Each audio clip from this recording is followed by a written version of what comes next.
Hello, welcome to Tier Nerd. This time I will be tiering anime that start with the letter O. There are only seven of them actually, although some of them are repeats. And so first we have One Piece, the famous one. I think I'll be nice and give it a low A tier, although there are a lot of problems, a lot of issues with One Piece. Mainly the pacing. One Piece runs into the same kind of problem all long-running anime have, like DBZ, Naruto, Bleach.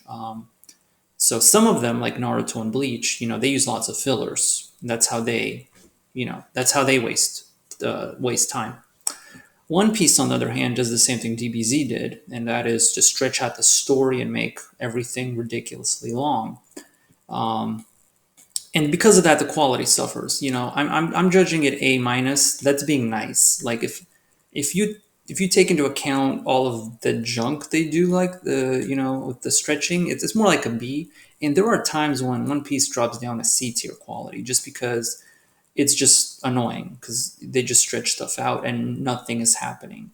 Especially the last, I don't know, 400 episodes or so, the series has been really, really slowing down. Early on in One Piece, that wasn't as much of an issue. With the pacing was not much of an issue because the manga was well ahead of the anime, and it always seemed like something new was happening in the earlier episodes of One Piece. Um, Later on, like with every progressive arc, it seems like the arcs got longer and less was happening in those arcs. So One Piece at its best is A tier for sure, but there are plenty of moments where One Piece drops a lot in quality and just becomes not as interesting. It becomes childish. Some of the humor is just weird. Um, some of the enemies are weird. I don't know. Like sometimes it seems like an interesting anime. Sometimes it feels like it's aimed at like 7 year olds or something. So it is hard. It's kind of that weird balance. Like adults can enjoy it, but sometimes it just gets too ridiculous.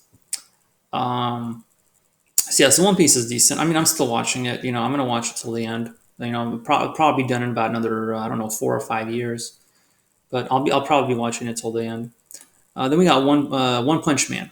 One Punch Man is another anime that's highly overrated, and I think I'll give it a low B tier. So just keep in mind, One Piece is low A tier. One Punch Man is a low B tier, almost C tier. I almost want to put this in C tier, but C tier is when it's like really, it's more on the boring end. But um, so One Punch Man, um, it's like it can be funny sometimes. It's a meme. This show is basically a meme. It's a joke. It just mocks action anime. That's all it is. And like it has its good moments, but it's still a bit overrated for an anime. It's kind of it can be it's weird humor. Weird humor. Um, it's a meme. I think the same kind of people that like No Game No Life, like One Punch Man, and the same people that like Gintama. So pretty much it's the same kind of people that like all of those. And I think all three of those that I mentioned are overrated. Um, so we got that One Punch. It's decent. Then we got Onigiri Teacher. This is like super low B tier because I watched this a long time ago. I was like 18. I don't know why I watched this. This is as far as like rom com and slice of life goes, this one's a little weird. The main character is dating his teacher.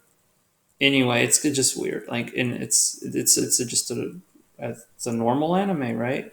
But yeah, no, it's a bit weird. Like, I don't know why I watched this. It's just some stuff I watched. I don't even know why I watched it. Like, this is one of those anime where I look back and I'm like, why?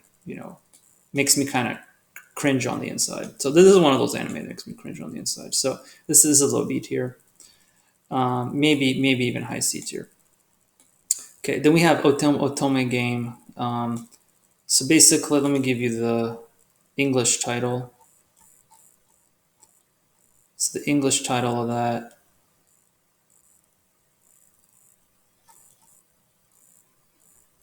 Let's see, where is the English? What is it?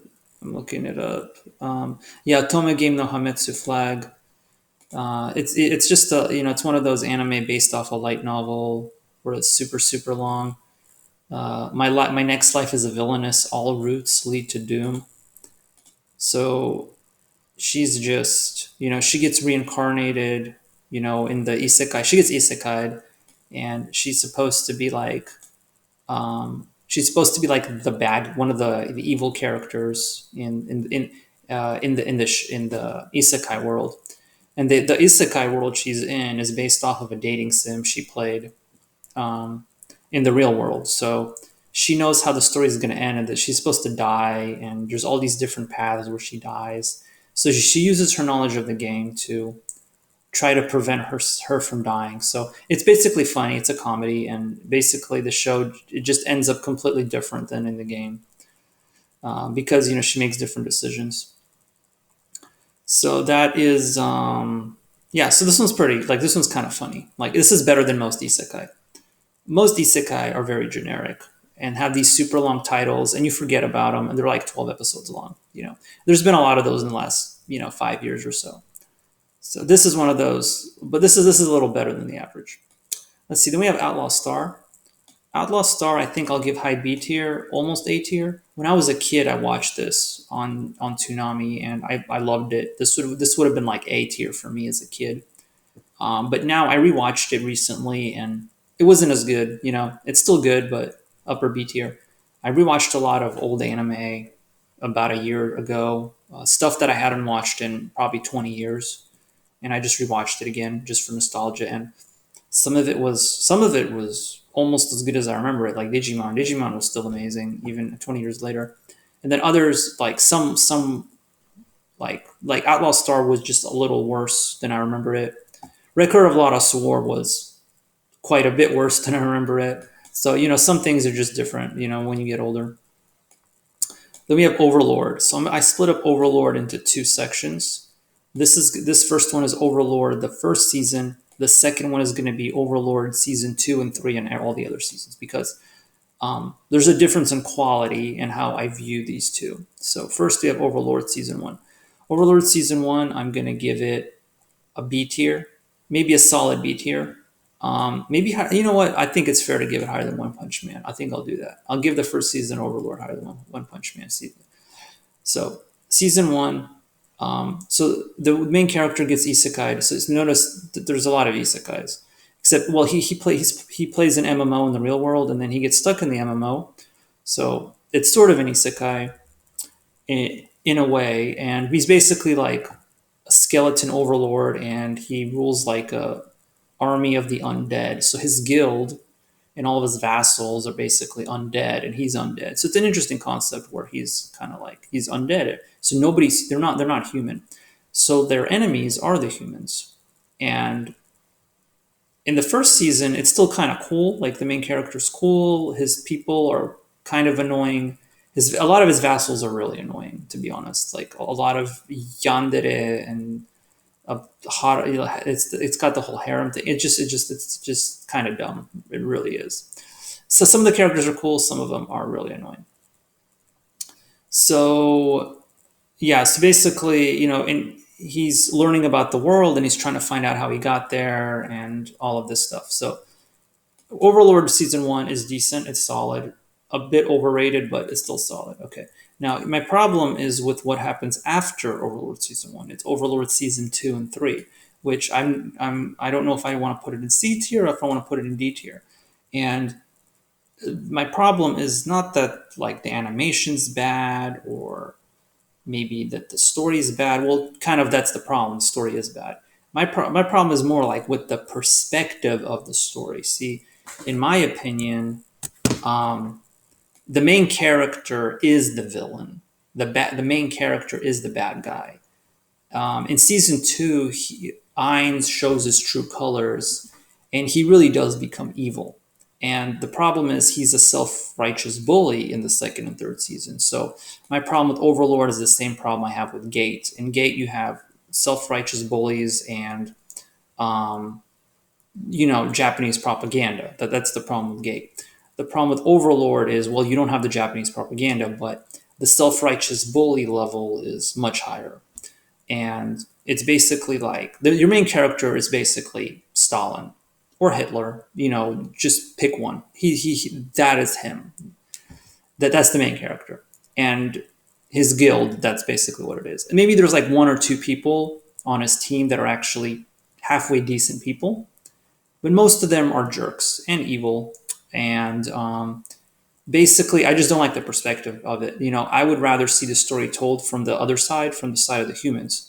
And I would think it'd be really cool if the humans won and Ainz and all those people died. I think that would be an awesome ending. But obviously, I don't think that's the way the show's going. But that would be really cool. I would want the basically, I'm rooting for the underdogs in Overlord, and not the main character. The main character can die, like him and all of his people can go die because they're basically evil. Let's just put it that way. See, Kira and L in Death Note, like you can at least understand Kira's perspective in Death Note. Like you can at least understand why. Like you might not agree with him, with Kira and his motives in Death Note, but like it's still an interesting show. You can at least understand where he's coming from. With Overlord, there's just none of that. He's basically a bully, and he has a martyr complex. He picks fights, and then he wonders why everybody's attacking him. They're attacking him because he's starting fights. He started all the fights. Very rarely does someone pick a fight with him. He's the one fueling the flames and starting fights. Like he's picking fights with people, and then he bullies them. That's basically the whole show, season 2 and 3. And I've not heard anybody bring up that perspective, and I don't know why that's never come up. Why it's just an annoying show to watch. So that's why it's in D tier, because I have never had a main character that like I've hated so much as I do Overlord. So I still watched it, season 2 and 3, just wondering how it ended, but I'm constantly annoyed by the main character and his vassals. So that's it. That ends my review of all anime that start with the letter O. Stay tuned for more.